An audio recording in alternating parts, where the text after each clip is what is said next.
નમસ્કાર મિત્રો, જય શ્રી કૃષ્ણ. સ્વાગત છે તમારું ફરી એકવાર આપની ભક્તિ ચેનલ ખીમજી કાચરિયામાં.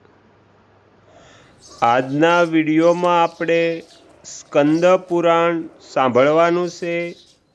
આગળ આપણે આ ચેનલ પર સંપૂર્ણ નારદ પુરાણ સાંભળ્યું, ત્યાર પછી સંપૂર્ણ બ્રહ્મ પુરાણ સાંભળ્યું અને ત્યાર પછી શ્રી વિષ્ણુ પુરાણ સાંભળ્યું.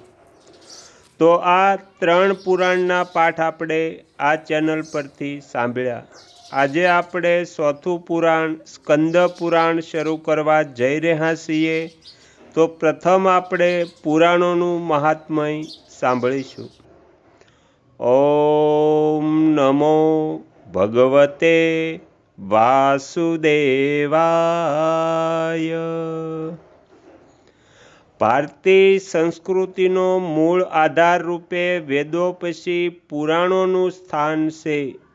વેદોમાં વર્ણવેલા અગમ્ય રહસ્યોને સામાન્ય લોકો સમજી શકતા નથી, પરંતુ પુરાણોની મંગલકારી જ્ઞાનપ્રદ દિવ્ય કથાઓનું શ્રવણ મનન અને પઠન પાઠન કરીને સામાન્ય લોકો પણ ભક્તિ તત્વના અનુપમ રહસ્યને સહેલાઈથી પામી શકે છે. મહાભારતમાં કહેવામાં આવ્યું છે, પુરાણોની પવિત્ર કથાઓ ધર્મ અને અર્થ પુરુષાર્થ પ્રદાન કરનારી છે. અધ્યાત્મ માર્ગે આગળ વધવા ઈચ્છનારા સાધકોને પુરાણોની કથાઓના અભ્યાસથી તત્વજ્ઞાનની પ્રાપ્તિ થાય છે. તેથી ભગવાનના દર્શન માટે અથવા શારીરિક અને માનસિક રોગની નિવૃત્તિ માટે પુરાણોનું પારાયણ કરવું જોઈએ.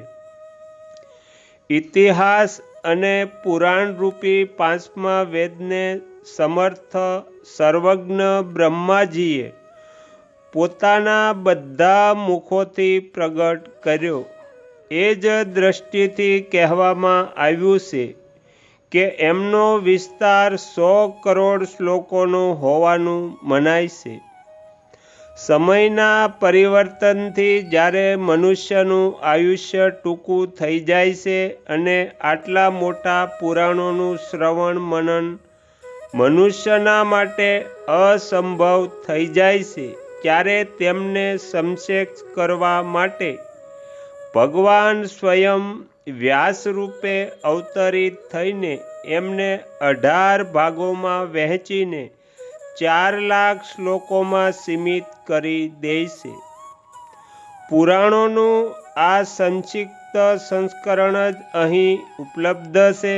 કહે છે કે સ્વર્ગાદી લોકમાં આજે પણ 1 અરબ શ્લોકોનું વિસ્તૃત પુરાણ વિદ્યમાન છે.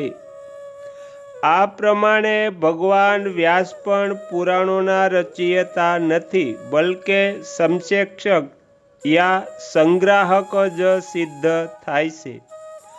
આ પ્રમાણે વેદોની જેમ પુરાણ પણ અનાદિ માનવામાં આવે છે. જુદા જુદા વિષયોની વિસ્તૃત વિવેચનની દ્રષ્ટિથી પુરાણોમાં સ્કંદ પુરાણ સૌથી મોટું છે. ભગવાન સ્કંદ દ્વારા કહેલું હોવાથી આનું નામ સ્કંદ પુરાણ છે. આ પુરાણ જુદા જુદા ખંડો, પ્રકરણો અને સંહિતાઓ રૂપે 2 સ્વરૂપોમાં ઉપલબ્ધ છે.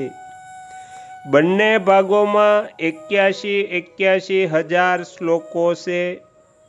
ખંડાત્મક પુરાણમાં ક્રમશઃ માહેશ્વર, વૈષ્ણવ, બ્રાહ્મ, કાશી, અવંતી, તાપ્તી અને રેવાખંડ, નાગર તથા પ્રવાસ આ 7 ખંડ છે.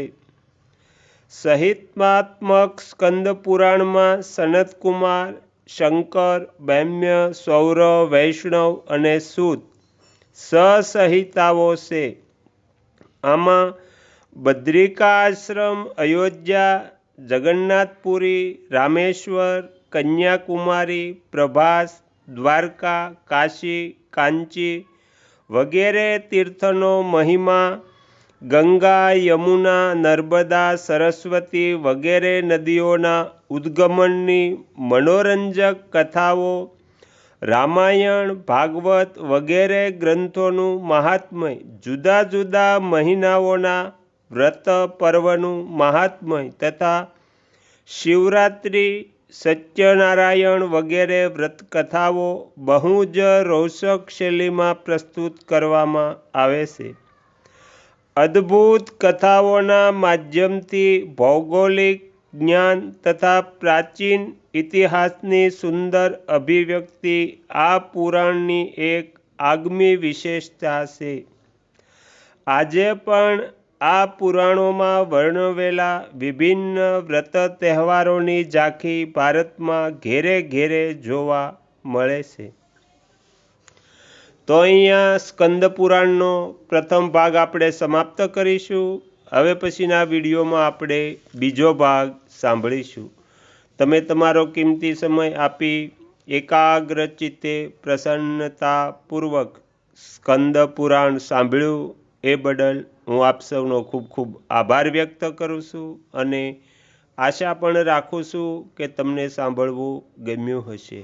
જો ગમ્યું હોય તો બીજા 5 લોકોને પણ સંભળાવજો. શ્રી સદગુરુ દેવની જય. આગળના વિડીયો જોવા માટે આ ચેનલને સબસ્ક્રાઈબ કરો અને જો આ વિડીયો પસંદ આવ્યો હોય તો લાઈક કરો.